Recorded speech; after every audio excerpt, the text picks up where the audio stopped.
Grizz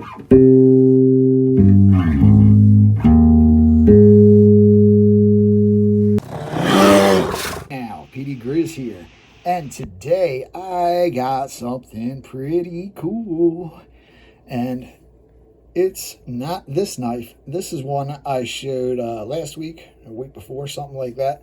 This is a Wester Bros gentleman's knife. I believe it's like a, yeah, it's like a 3-inch knife, 75 millimeter, something like that, 76 millimeter, something like that. Very cool little knife. I have found this is one of my favorite formats of knife to carry, and this is unusual to have the corkscrew on these little knives. Usually you don't see corkscrew on little knives. Just having the corkscrew on a mother of pearl knife would make me nervous to actually use it, because it doesn't take much. You know, when you pull up on a bottle, if you really torqued on this thing, you could easily crack the scales. You would want to pull up straight. You would not even want to try to use this on a modern synthetic cork. But yeah, I showed this knife off last week. It's got the usual accoutrements. If I can get them out with my left hand, because I'm not left-handed. We got a slick pair of scissors right there. Closes up nice. Got a main blade, stainless steel, with the Wester Bros Germany stamp.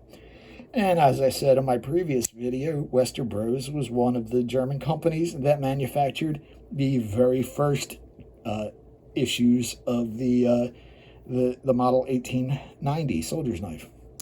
And then later Victorinox took over building them amongst other makers in Switzerland. Got a little tiny blade there. Adorable. Gotta love that. And then a cool thing about this is it's got that long nail file. These are great for cleaning out under the nails, which of course my nails are dirty because I'm always working on stuff. And sanding knives just get so much crud under your fingernails. It's unbelievable. But why am I showing this knife? Because I found another one kind of like it, and I really like it. I like it because I like it. This is, honestly, I'm not sure what it is, but it's friggin' cool.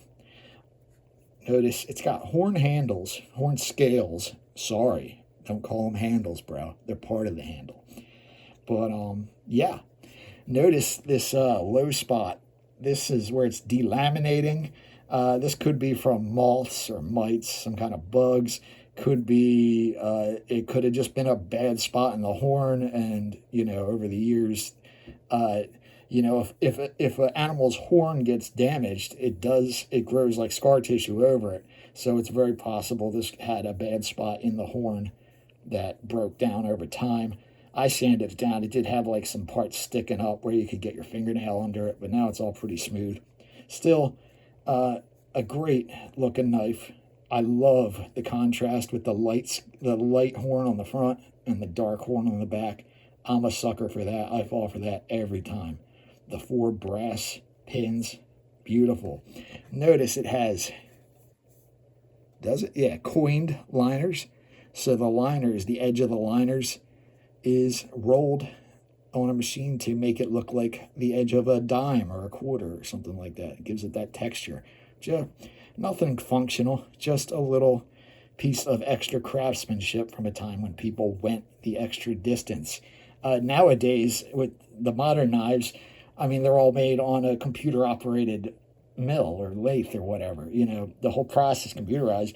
The difference between having, say, a half stop and not have a half stop is 2 seconds on a grinding stone. So it's and entering the line of code into the computer.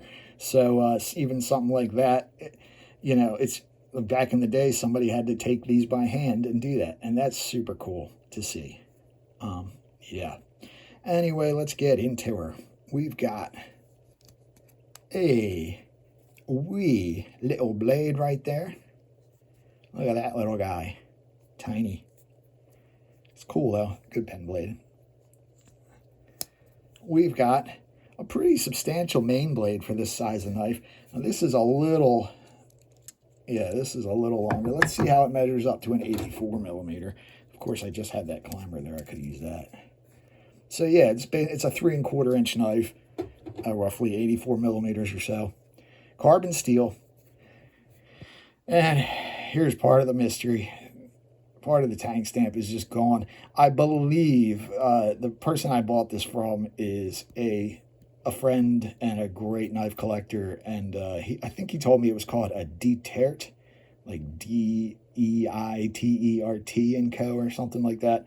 I have to ask him about it, but I can't find any information about it. But whoever made this knife did a hell of a job, and of course it's got the requisite scissors. Carbon steel scissors, nicely made, very functional. I've used these several times. It's got a great spring on it. Just wonderful little pair of scissors there. And then the piece de la resistance is the wide back nail file. Isn't that cool? This is a great nail file. The texture on this is perfect. I don't like a lot of cross-cut nail files, but this one actually is just very well done. The tip's a little wide for me for what I like for cleaning out my nails, but it's super cool anyway. And the way it covers up the back. It's interesting the way they did the springs in this one. Let me see if you can see it in this one. Yeah, see how this end is all open down here? Very, very unusual. Usually they try to close the end in. So like this one, the spring on the scissors goes all the way down to the end, and then the back spring is offset to fit the nail file. And then the spring is actually split horizontally down the middle, so you get two springs working off the end of a shared piece of metal. So you got one spring on the bottom for the nail file, one spring on the top for the blade. Yeah, for the little blade. And usually you'll find they share it with the little blade, because I guess the idea is basically if that breaks, at least you don't break the spring for the main blade. Maybe you're not using it as much, so it's going to tend to not wear out. This one has a very interesting spring system. It's interesting they didn't, because they made the nail file all the way wide, they split. Yeah, this spring is split, so there's a space in there so that the spring can go up, not just down. And then this one's split, and the top is actually a very small spring. Like, if you can see in there, it's a very small spring, but it's a very small blade. So you wouldn't want to do much hard cutting with it, but this is a gentleman's knife. This is for carrying in your vest pocket or something, maybe breaking out to do some grooming in the bathroom, real quick, you notice a hair or something, or a tag on your coat or something like that. This isn't a working knife, but it's super cool. I love carrying these around the house. They're just fun little knives to carry. And cool thing about this is, last week I showed you, this has a tortoiseshell toothpick made from real tortoiseshell, not the later celluloid faux tortoise, but which is actually a very good looking. Like faux tortoise looks great, but pearloid, faux mother of pearl looks terrible in my opinion, and it's just interesting, dichotomy there. But we've got this little scoop, which is for using as an ear pick to clean out earwax, and this one also has what appears to be a hand carved. It's got some I'm pretty sure it's just a hand carved piece of tortoise shell.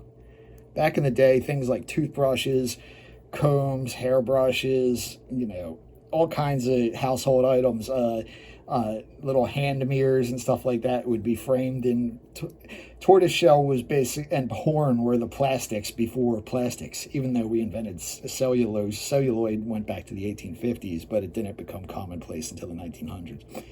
And we've got this cool little guy here.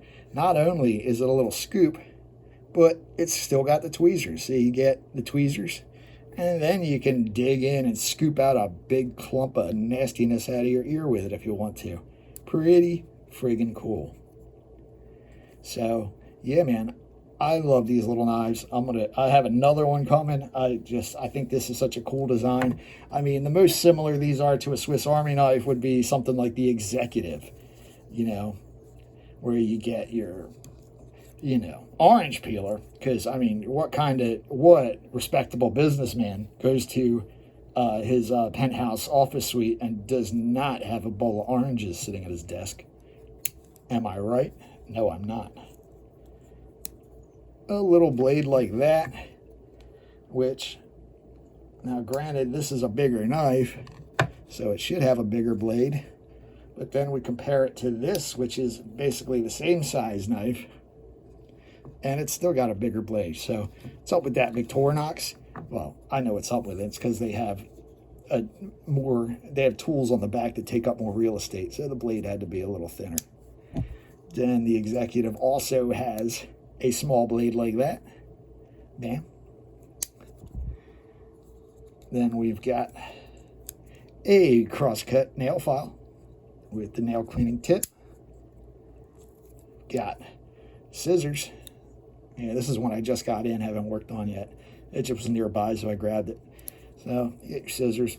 Basically, you've got everything you've got on those knives. You got your plastic toothpick and aluminum tipped tweezers. So these are great little knives. Like, they're so much fun to use. I love just having an old, well-made piece of history that I can carry in my pocket is what I love about old pocket knives. And like, I feel like Swiss Army knives are like a gateway drug. You know, you get hooked on a Swiss Army knife, and you buy another one, and then eventually you realize, wow, I've bought a lot of Swiss Army knives. Maybe I should check some of this other stuff out. And I'm pretty sure Swiss Army knives are the gateway drug that got a lot of people into knife collecting, because that's certainly the case for me. Anyway, thanks for sharing this time with me. I appreciate your viewership. I appreciate your subscriptions and your comments. I apologize if I haven't been getting back to messages. I've had a rough week health-wise, but I will get back to everybody that's messaged me. And I also have some stickers on the way. Hopefully next week I'll have some stickers, and I'll figure out some fun way to give out the stickers. So yeah, we got that to look forward to. Anyway, again, thank you for watching. I'll see you in the next one. Dittert Co out.